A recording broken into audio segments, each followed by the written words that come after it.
en distintas formas que el desarrollo. Y ahí también surge esa tercera preocupación. Por eso creo que esas cuestiones son siempre de carácter multicausal.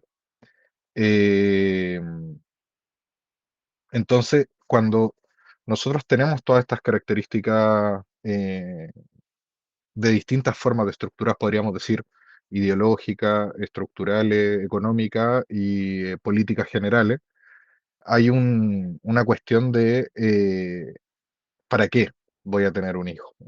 ¿Qué me aporta en mi vida o qué le aporto yo a la sociedad? Ahora, ¿cuál es el problema? De que también eso va muy de la mano con una lógica muy individualista de la idea como de que esta generación tiene más o menos la cuestión clara para adelante. Pero hay una cuestión que es natural. En Chile la pirámide etaria está ensanchando su cúspide, considerando los promedios más altos de edad, y disminuyendo su base. Y eso afecta en tres cuestiones que son esenciales. Uno, que creo que lo mencionabas tú, a nivel educacional, gran parte de la educación pública chilena se financia mediante voucher, podrá tener otro nombre, etcétera, pero se paga por matrícula de niños y cada día tenemos menos niños en los colegios y sobre todo en los colegios municipales, que genera una crisis estructural, ya sea SLEP o sea todavía en modelo municipal normal. La segunda es que para sostener pilares solidarios, correctivos de el descalabro económico de la AFP, se requiere trabajadores y los trabajadores cada día se están achicando más en la media, pero también está surgiendo la cuestión de que está trabajando gente hasta más viejo. Hay algunas personas que yo creo que sin mucho sentido analítico o de estudio, dicen, no, qué bueno que trabajen. No, es bueno que la gente trabaje cuando es mayor, cuando quiere hacerlo, no cuando está en obligación de hacerlo. Pero ahí tenemos un factor importante. Para sostener cualquier política redistributiva a nivel económico, se requiere una solidaridad activa dentro de la sociedad. Y la tercera causal, que tal vez es lo que menos estamos viendo, Chile tiene una política de cuidado deprimente a nivel de sus adultos mayores. E incluso cuidados, no solo de adultos mayores, sino política de cuidado en general. ¿Quién cuida en este país? Históricamente fueron las mujeres, que se le entregó el rol de cuidar y les dijeron, no, este no es un trabajo, es parte de tu labor. Una vez rota esa matriz cultural, ideológica, y con la reconceptualización del trabajo, se crean esos espacios, en su mayoría también están muy feminizados, no podemos desconocer eh, las formas estructurales de menor agencia que tienen las mujeres dentro de la sociedad, pero llegó a instalar un problema. ¿Quién va a cuidar después de esta población que ya no vive hasta los 60, 70 años, sino que vive hasta los 90, que tiene un sistema de pensiones que resiste hasta los 75 si cotizaste relativamente mal, eh, o lisa y llanamente a veces ni siquiera te llega y pasas directamente a la PGU? em, y cómo nosotros nos vamos haciendo cargo de una sociedad que envejece más y tiene menos nacimiento de jóvenes. Entonces, ¿qué es la solución parcial?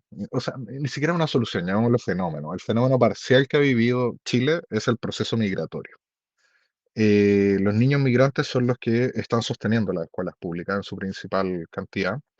Las formas de financiamiento distintas a voucher, ya sea por sistema de ingreso prioritario o por sistemas especiales, van generalmente a los colegios particulares subvencionados, ya no estudian en los colegios municipales, y quienes ocupan la matrícula de los colegios municipales periféricos, estoy diciendo los liceos con número y letra, A17, etcétera, son principalmente o migrantes o descendientes de migrantes, que ya son chilenos y todo lo demás, pero tienen esa condición.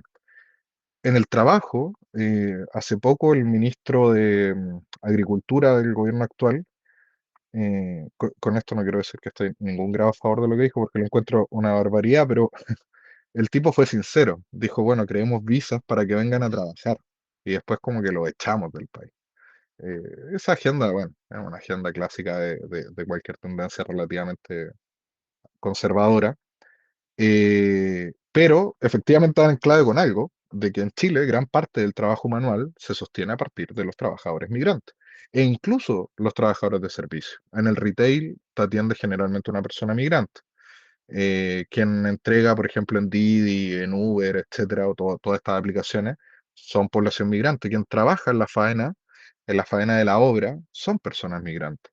La ley que se está, o sea, la propuesta que está estipulando este ministro de Agricultura, ni siquiera recuerdo el nombre, sé que fue ministro de Bachelet, muy polémico, es radical o era radical, no tengo ni idea.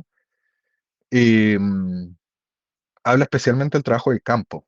No, en mi caso, yo soy no originario, pero mi familia es de la sexta región, y en el periodo del Año Nuevo chino se cosecha la guinda. La guinda es muy cara en China, y quienes vienen a cosechar la guinda son bolivianos y peruanos. Eso es lo que se llena las plantaciones. Entonces, aquí voy con todo esto de que ante la falta de natalidad en Chile, es normal que la migración sea una solución parcial. Eh, pero abordar la cuestión de la natalidad, si es que no queremos caer en un, ¿cómo se llama esta serie? Handmaid's Tale, ¿puede ser? ¿El cuento de la criada? Como que ya es la cuestión distópica máxima, pero si no queremos básicamente caer en una idea de planificación estatal, que también la encontraría igual de aberrante, hay que asegurar condiciones materiales de sostenimiento, porque no sé si pudieron revisar esta política de la presidencia, que intentó abordar la cuestión de la natalidad con esta cuestión de que si uno tiene 7 hijos, el séptimo como te lo pagan, una cosa así, te pagan como 500 lucas, como, perdón, 500 lucas de sostener 2 meses a un bebé, pues como no es más que eso. Entonces esas políticas medias populistas y chambonas no sirven, y hay que buscar el eje en la construcción, en la solución de algunos de estos tres acápites que te mencioné anteriormente.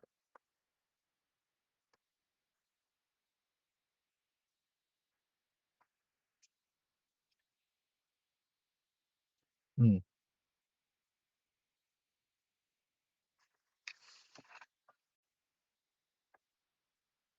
ujú,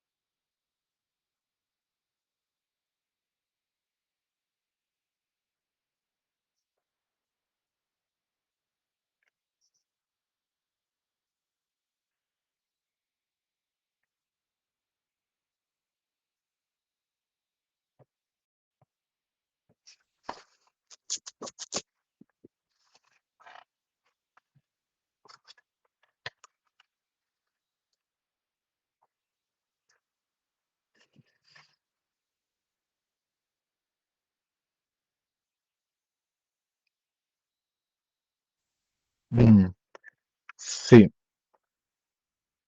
mira, yo creo que hay perdón, que justo me estaba entrando una llamada. Yo creo que hay una cuestión de, estructuralmente, en el caso de las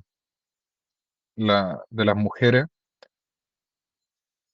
el posponer la maternidad también significó, es que no quiero que se pueda prestar esta interpretación como para una cuestión de carácter más conservador, pero las conquistas de las mujeres les devolvieron el tiempo que había sido robado históricamente para ellas. Y yo creo que esa cuestión es importante porque además instalaron el movimiento feminista, un concepto que me parece muy interesante, que es de que la maternidad será deseada o no será. Hay compañeras que militan específicamente en la causa feminista, en la cuestión del aborto, por ejemplo, que son madres. Y el problema que tal vez los sectores más conservadores de la sociedad lo presentan de otra forma, como no, oye, está a favor del aborto, pero tenía un hijo, qué incongruencia más grande, es como, no sé, eres comunista, tenía iPhone, ¿cómo voy a tener iPhone?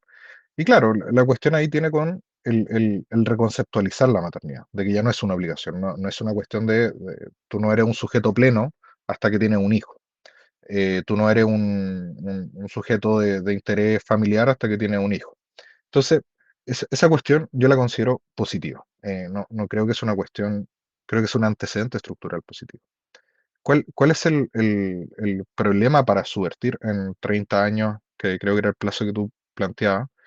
Eh, es generar una política estatal que regule de alguna forma las condiciones de vida para el desarrollo de esa maternidad. En el momento en que nosotros obliguemos a un ser humano a ser madre o padre, ahí tiene un problema democrático. Entonces, yo soy de la tesis de que las políticas de natalidad más efectivas es dar seguridad de vida. Porque uno dice, a ver, nosotros, no sé, tú debes tener 24, 22 años, yo tengo 30, y uno dice como, chuta, en realidad me alcanza a veces apenas para mí nomás. ¿Cómo voy a traer otro ser humano a vivir penuria? Y claro, uno después piensa, no, ¿cómo le decía a mi papá, weón, que tenía tres cabros chicos y mantenía una casa y tenía dos propiedades a los 20 años, no sé, etcétera? Pero para poder desarrollar la familia o la natalidad de manera estructurada y que no tengas una idea de que los pobres tengan más hijos para que haya más mano de obra, se requiere una perspectiva sí o sí de carácter estructural, de solucionar. Entonces, cuando nosotros planificamos y decimos, no sé, ¿cómo damos respuesta en 30 años? Yo la respuesta que veo en 30 años es que la natalidad va a seguir bajando si seguimos en estas condiciones, porque no hay estímulos eficientes para decir la natalidad efectivamente es importante. Eh, y la única forma que tenemos de revertirlo es generar o atender parte de las condiciones estructurales que están generando una baja natalidad. Porque no es una cuestión biológica, no es que los hombres y las mujeres sean menos fértiles ahora. Es una cuestión de carácter económico y de carácter ideológico. Hay quienes dicen, no, hay que tener hijo igual, porque, no sé, hay una función cultural, religiosa, lo que sea. Y otros que dicen, no, yo voy a tener hijos en medida de que me interese tener hijos. Y también hay una sección importante de la sociedad que está diciendo como, no tengo ánimo de tener hijos, que puede, hay todo un análisis sobre el carácter medio eh, agónico de la sociedad moderna y que la incertidumbre como que dice, bueno, veámoslo nosotros, ¿no? Y que tiene que ver mucho con la salud mental. No sé si pudiste ver en los últimos días de que la tasa de suicidio en Chile superó a la de homicidio, que es una cuestión preocupante. Esas cuestiones también afectan la natalidad del país. Entonces, me quedo como con esa impresión. No sé si un bono o algo porque pueda estimular el Estado sin tomar esas condiciones estructurales sirva de algo en la natalidad. Y se van a ir cerrando los procesos, al igual que, no quiero compararlo, pero cuando se generó el computador empezaron a quebrar los mecanógrafos porque ya no se ocupaban mecanografistas. Me imagino de que las áreas de la salud se van a reconfigurar en medida de que funcionan también de acuerdo a un mercado de demanda. Más allá de que la cuestión de médico yo la he visto muy por el costado, nunca me he querido meter, pero entiendo como que ellos mismos regulan la oferta y la demanda de especialistas. Em, pero indudablemente nadie va a querer estudiar obstetricia cuando te baje la empleabilidad de obstetra al 40%. Van a decir, no, ¿para qué? Las pedagogías es lo mismo. Me imagino que nosotros tenemos una producción amplia de profesionales en pedagogía que ya tienen problemas de empleabilidad, van a ir mermando. No sé si rápidamente. Hay carreras que uno se pregunta como cuál es la efectividad de esta carrera, que tiene que ver mucho con esta idea del mercado educacional, pero que se siguen estudiando. Entonces, sí, va a generar una afectación indudablemente, sí, pero lo que me preocupa de la baja de tasa de natalidad, más que la afectación a estos espacios profesionales, es la afectación a los espacios que constituyen la necesidad de gente joven. Eh, que el colegio, la salud, en términos de política de cuidado y el trabajo.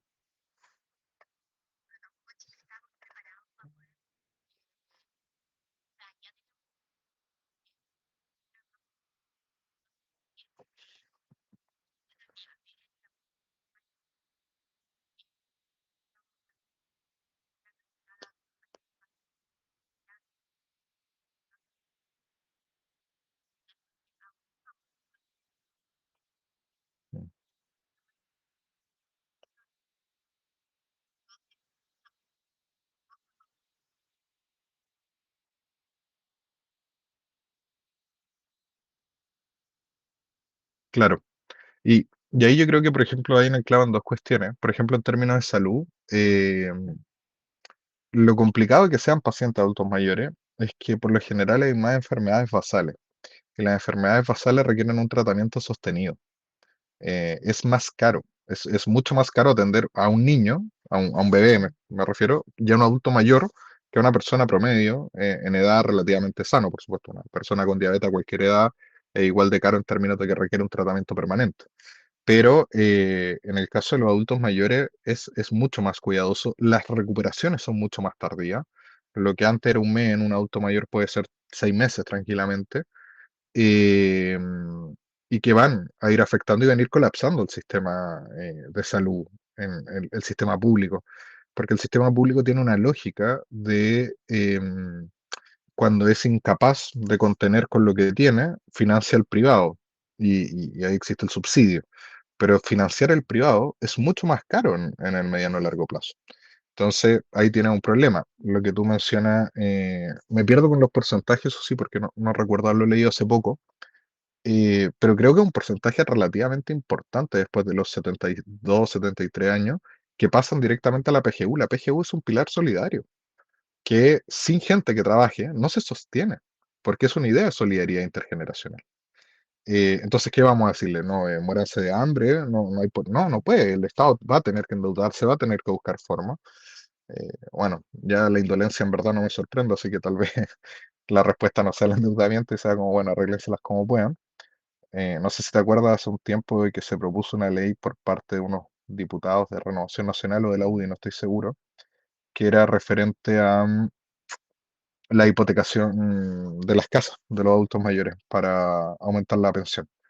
Eso es el clásico chiste del sillón de Donoto, que lo ocupan harto en ciencia política. Yo no lo encuentro chistoso, pero es un chiste interesante que es básicamente un tipo que tiene una pareja y esa pareja le es infiel en un sillón. Le va a decir al amigo, oye, me están siendo infiel en el sillón. Y le dice, bueno, busco una solución. Y él dice, voy a vender el sillón. Eh, entonces, claro, lo que estáis haciendo es vender el sillón, pues no preocuparte del problema de fondo, del fenómeno. Eh, y que yo creo que en esas aristas van a ser fundamentales. Van a ser fundamentales porque para sostener salud, para sostener un pilar solidario, se requiere trabajo, se requiere impuestos, se requiere solidaridad intergeneracional o alargar los periodos de trabajo, que también lo encuentro bastante inhumano sostener a una persona hasta los 75 años trabajando. Si la persona quiere trabajar, bienvenido sea, pero uno no puede obligarlo a trabajar. Son cuestiones distintas.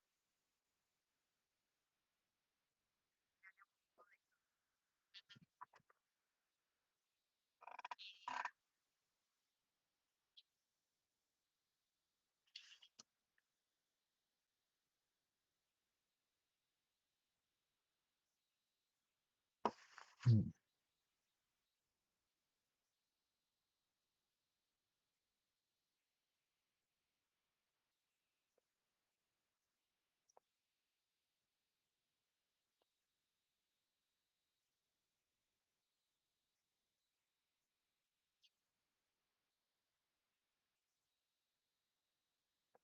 Sí, sí. Y yo creo que ahí también tiene que ver mucho con esta dialéctica o la lógica individual. Porque claro, si uno hace muy bien la operación de instalar algunos conceptos, uno puede pasarle la carga negativa a la persona que no quiere tener hijos. Así como, oye, no estáis siendo responsable con la patria. No sé, algún concepto. Pero hay que, yo no sé cuánto hay de autonomía en la idea de no tener hijos y cuánto hay de tácticas de supervivencia en no tener hijos. Yo creo que la línea ahí es muy delgada. Y claro, yo creo que con la última intervención que tú hiciste, planteas muy bien la dicotomía, porque por un lado es, ojo, socialmente es necesario y deseable. Personalmente puede ser que no lo sea.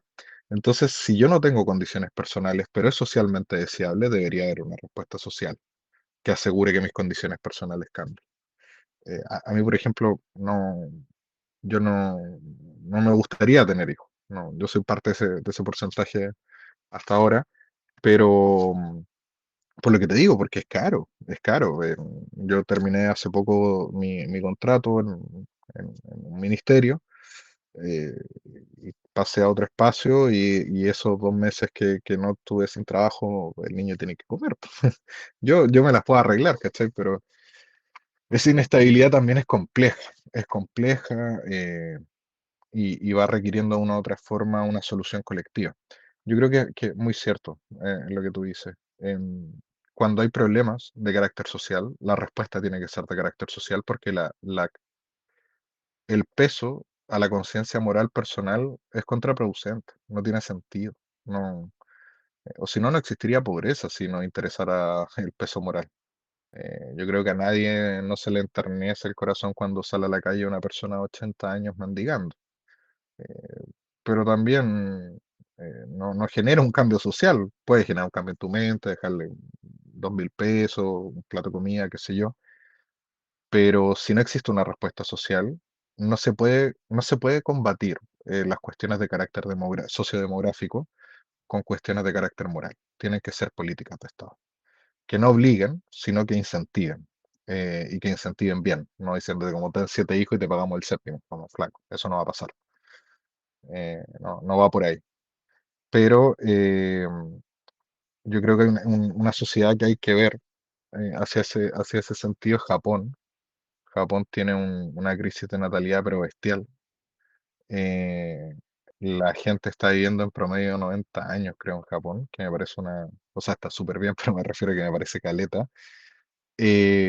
Van a llegar al promedio de 100 en un par de años y se ha dado la práctica de que hay gente que muere en sus casas y pasan meses hasta que se den cuenta de que alguien falleció dentro de esa casa y porque no hay familia, porque no hay interés, etcétera.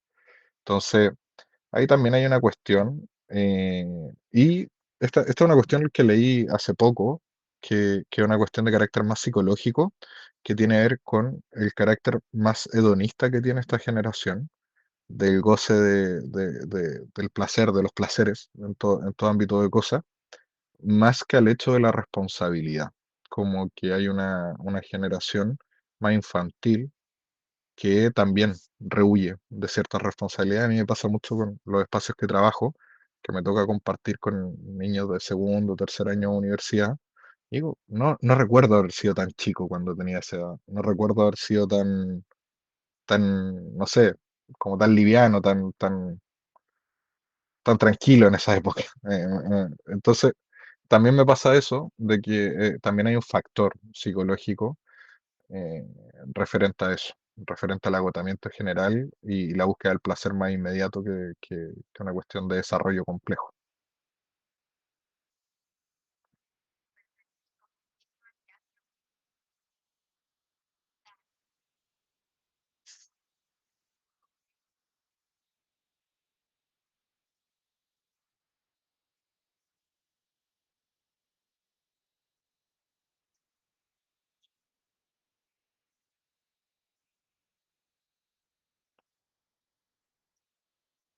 Mm,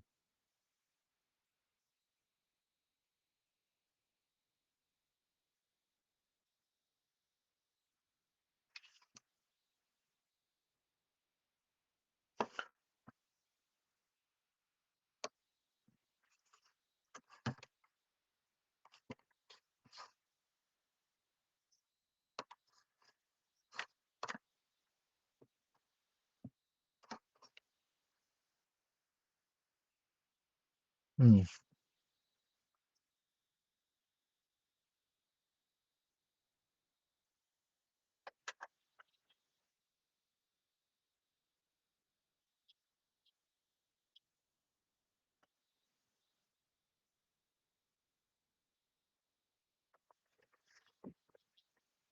mm.